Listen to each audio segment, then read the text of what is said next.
Euzu billahi mineşşeytanirracim. Bismillahirrahmanirrahim. Elhamdülillah ve salatu ve selamu ala Resulillah. Değerli arkadaşlar, Doktor Ziya Tacuddin'in Xwandin Amûziş Zeban Farsi ve Gayri Farsi Zebanha adlı eserinden Farsça dersimizin 25.sini yapmak üzere birlikteyiz. Kitabımızın tam adını belirttik. Manası şu, okuma kitabı, Fars dilli olmayanlara Farsçayı öğretmek için orta seviye. Derse 25. ders. Her zaman olduğu gibi hayatın içinden biraz esprili bir parça sunuyor kitabımız. Ondan sonra o parçanın anlaşılıp anlaşılmadığına dair sorular yöneltiyor temrinatta, alıştırmalarda. Bir takım gramer kaidelerini öğretiyor, yeni kelimeler belletiyor. Ondan sonra geçiyor yeni derse. Bu malum iki setlik, yani iki kitaplık bir set. Birinci kitabı, yani Sath-ı Mukaddimati'yi bitirdik, 30 ders. Bu kitabın da 25. dersine gelmiş bulunuyoruz. Okuyoruz. Bu kaldığımız yerden başlıyoruz okumaya. Sebede engur, üzüm sepeti. Üzüm sepeti diye bir başlığımız var. Sebete engur. Baqir du sebede buzurg engur ra puşt xer khud guzasht ve be taraf bazar dih hareket kerd. Bakır, yani Bakır isimli şahıs, İran'da Bakır ismi var. Du sebede buzurge engur ra, iki tane büyük üzüm sepetini puşte xere khud guzasht, eşeğinin sırtına yükledi ve be tarafı bazar dih hareket kerd ve kasabanın pazarına doğru hareket etti. Hava hayli germ بود. Hava hayli sıcaktı. Hava oldukça sıcaktı. Bakır tasmim girift zire saye draht buzurgi binişiner. Bakır karar verdi ki, Bakır tasmim girift karar verdi ki zire saye draht buzurgi binişiner. Büyük bir ağacın gölgesinde oturmaya karar verdi. Karar verdi ki orada otursun, büyük bir ağacın gölgesinde. Çend merde diğer hem anca buden. Birkaç başka adam da oradaydı. Yani o ağacın gölgesinde başka insanlar da vardı. Anha engurhay khudra be bazar mi burdand. Onlar engurhay khudra üzümlerini be bazar mi burdand. Pazara götürüyorlardı onlar da. Demek ki pazar yolunda büyük bir ağaç var. İnsanlar orada dinleniyor. Heme anha pes az nahar zire draht habiden. Heme anha, bütün onlar, yani o işte yolcular, diğer yolcular da hepsi pes az nahar, öğle yemeğinden sonra zire draht habiden, ağacın altında uyumuşlardı. Bakır engurha ra az sebedhay anha bermidaşt. Bakır şimdi uyanıklık yapıyor. Diğerleri uyuyor ya hani. Bakır engurha ra az sebedhay anha, onların sepetinden üzümleri bermidaşt alıyor ve der sebede khud miguzasht ve kendi sepetine yerleştiriyor. Kendi sepetine koyuyor. Nagihan yeki az merdha bidar şud. Ansızın adamlardan birisi uyandı. Orada uyanlardan birisi uyandı ve did Bakır engure anhara bermidaret, ve gördü ki Bakır onların üzümlerini alıyor. Yani sepetine kaldırıp kendi sepetine koyuyor. O ba asbaniyet guft. O adam, yani o uyanan adam sinirli bir şekilde dedi ki, çıkar mikunid, çıkar mikunid, ne yapıyorsun sen? Ne yapıyorsun? Çıkışıyor Bakır'a. Bakır goft. Bakır şöyle dedi. Nigaran nebaş. Yani endişelenme. Kaygılanma. Men kemi hul hestem. Men kemi hul hestem. Ben biraz deliceyim. Biraz aptalcayım. Biraz delice, aptalcayım. Hul o manada. Biraz delice, aptalcayım. Ve karhay acibi mikunam. Ve tuhaf işler yaparım. Yani ben biraz saf bir adamım. Biraz delice bir adamım. Acayip iş, yani tuhaf işler yaparım diyor. An Mert Goft. O adam dedi ki vakaan gerçekten mi? Gerçekten sen böyle aptal bir adam mısın yani? پس چرا گاهی انگورها را از سبد خودت بر نمی دارد و در سبد دیگران نمیداری و madem pes şu halde çera gahi niye zaman zaman انگورها را از سبد خودت بر نمیداری و در سبد دیگران نمیگذاری niye o zaman o öyleyse zaman zaman kendi sepetinden üzümleri kaldırıp başkasının sepetine koymuyorsun. Hani sen aptalsın. Efendim nedir? Delice bir adamsın. Niye zaman zaman tersini yapmıyorsun o zaman öyleyse? Bakır goft. Bakır dedi ki muteveccih harfe men neşudi. Sen benim lafımı iyi dinlemedin. Bakır şimdi öbürünü suçluyor. Muteveccih harfe men neşudi. Sen benim sözlerime iyi bakmadın, iyi dikkat etmedin. Ben ne guftem ki kamilen hul hestem. Ben demedim ki tümüyle aptalım. Ben tamamen aptal demedim. Belki guftem kemi hul hestem. Biraz aptalım dedim. Yani o kadar da aptal değilim. Yani kendi sepetimdeki üzümleri alıp sizin sepetinize koyacak kadar aptal değilim. Ben biraz aptalım, biraz deliceyim dedim yani. Yoksa tümden deliyim demedim yani. Efendim parçamız burada bitti. Alıştırmalarımıza geçiyoruz. Dergi matlab, konuyu kavramak. Efendim, kudam yek az cümlehay zir durust ve kudam yek nadurust است. Aşağıdaki cümlelerden hangisi doğru, hangisi doğru değil? Parçaya göre efendim doğruysa dürüst kelimesinin baş harfi olan de yerleştireceğiz kareciye. Efendim yoksa nadürüstün nununu yerleştireceğiz. Okuyoruz cümlelerimizi. Bakır sebedهای انگور را به شهر میبرد. Efendim Bakır üzüm sepetlerini şehre götürüyor. Şehre değil de kasabaya götürüyor. Yani büyük şehre değil. Arada orada bir fark var. Şehir var. Dih farklı. İkinci cümlemiz o zaman nadurus diyeceğiz. Nun diyeceğiz. İkinci cümlemiz Bakır zire deraht habid. Bakır ağacın altında uyudu. Hayır, uyumadı. Öbürleri uyuyordu, o uyanıktı.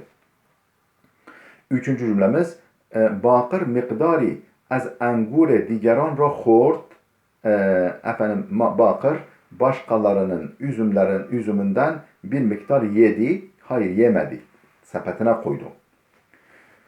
Dördüncü cümlemiz Bakır ba du xer ve bazar miraft. Bakır ba du xer. Bakır iki eşekle ve bazar miraft. Efendim pazara gidiyor. İki eşekle pazara gidiyor. Hayır, bir eşekle gidiyor. Nadurust diyeceğiz o zaman. Beşinci cümlemiz yeki az merdha muteveccih şud ki Bakır engurha ra bermidaret. Yeki az merdha adamlardan biri muteveccih şud ki fark etti ki Bakır engurha ra bermidaret. Bakır üzümleri alıyor. Kaldırıyor sepetlerden. Doğru. Altıncı cümlemiz Bakır aslan hul nebud. Bakır aslında saf değildi. Doğru. Yani saflık numarası yapıyor ama aslında saf değildi, aptal değildi. Efendim geldik nelere? Dustur. Yani be şıklı alıştırmamızın be şıkkına dustur. Yani kural kaide anlamında gramer kaidesi. İbaretهای زیر را با گذاشتن شماره یک تا چهار efendim murettep kunid. Efendim aşağıdaki ifadeleri bu güzeşten yani birden dörde kadar numaralandırarak sıraya koyun. Yani cümleleri karışık vermiş, daha doğrusu kelimeleri, kavramları karışık vermiş. Efendim onları numaralarla birden dörde kadar numaralarla sıraya koyun diyor. Anlamlı cümle oluşturun demek istiyor. Efendim yapıyoruz. Önce kelimeleri, ifadeleri okuyalım, sonra anlamlı hale getirelim. Biraz keşit, uzanmak. Ba'd az şam, akşam yemeğinden sonra. Rüye tahte khab, efendim yatak, yani karyolanın üstüne, üzerine. Emin, emin. Ba'd az şam, efendim akşam yemeğinden sonra. Rüye tahte khab, karyolanın üzerine. Dراز کشید uzandı. Tekrar alıyorum. Emin بعد از شام روی تخت خواب dراز کشید uzandı. Akşam yemeğinden sonra yatağın üzerine uzandı. İkinci cümlemiz در سال 1370 هجری شمسی رضا در مشهد به دنیا آمد. Efendim Rıza efendim در سال 1370 هجری شمسی در مشهد به دنیا آمد. Rıza efendim Hicri Şemsi 1370 yılında Meşhed şehrinde dünyaya geldi. Üçüncü cümlemiz maderem, annem her روز her gün gıza mipezet yemek pişiriyor der aşpazhane mutfakta. Maderem her روز der aşpazhane gıza mipezet. Efendim annem her gün mutfakta yemek pişiriyor. Tekrar düzgün cümle halinde okuyorum. Maderem her روز der aşpazhane gıza mipezet. Dördüncü cümlemiz der kitapkhane. Der kitapkhane, kütüphanede, yani kitap satış yerinde az saate 9 ta 10, yani saat 9'dan 10'a kadar dara bud. Bu kitap satış yeri değil, kütüphane demek. Yanlış söyledim. Efendim dara özel isim. Az saate 9 ta 10. Saat 9'dan 10'a kadar der kütüphane bud. Kütüphanede idi. Dara az saat, tekrar alıyorum da az saate 9 ta 10 der kütüphane bud. Beşinci cümlemiz heme ma, biz hepimiz miravim gidiyoruz be cengel ormana ruzhay cuma günleri. Şimdi heme ma ruzhay cuma günü be cengel miravim, biz hepimiz cuma günü efendim ormana gidiyoruz. Altıncı cümlemiz subh zud, yani sabah erken. Subh zud pederem, babam az khane evden birun reft çıktı. Pederem subh zud az khane birun reft. Pederem subh zud az khane birun reft. Düzgün hali bu. Yedinci cümlemiz az mah guzashte, geçen aydan miravet gidiyor. Mina, özel isim Mina isimli kız. Be klase nakkaşi, efendim boyama veyahut da resim kursuna. Mina az mah guzashte be klase nakkaşi miravet. Geçen aydan beri efendim boyama veya resim kursuna gidiyor. Efendim 8. cümlemiz vakti şam, akşam yemeği vakti. Sere sofra başında ben minişinem. Men vakti şam sere sofra minişinem. Ben akşam vakti sofranın başında oturuyorum. Bu şıkkımız da bitti. Geldik P şıkkına. Efendim vajagan kelimeler. Şumare her mivara der daire binivisid. Her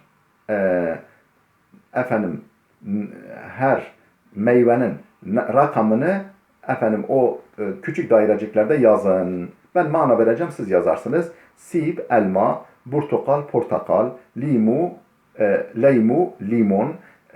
narengi nedir acaba?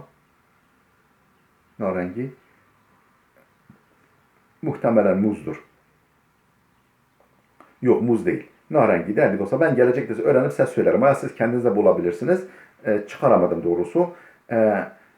Hinduvana, hinduvana karpuz, hilu şeftali, gilas kiraz, engur üzüm, muz, hıyar salatalık, harbuz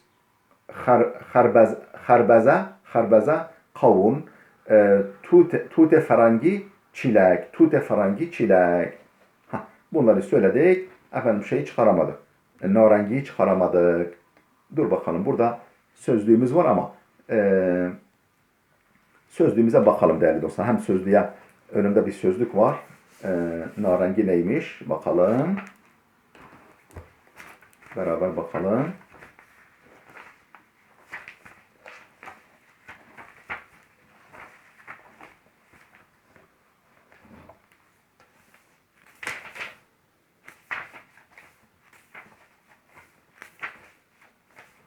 Kusura bakmayın.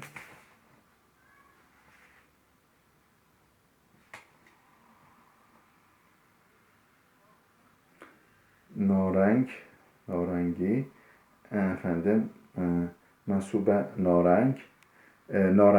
narenci. Portakal herhalde. Portakal, narenci. Narenciye yani. Portakal, mandalina türü şeyler. Tamam. Değerli dostlar burada dursun. Gelecek dersimize kadar Allah'a emanet olun.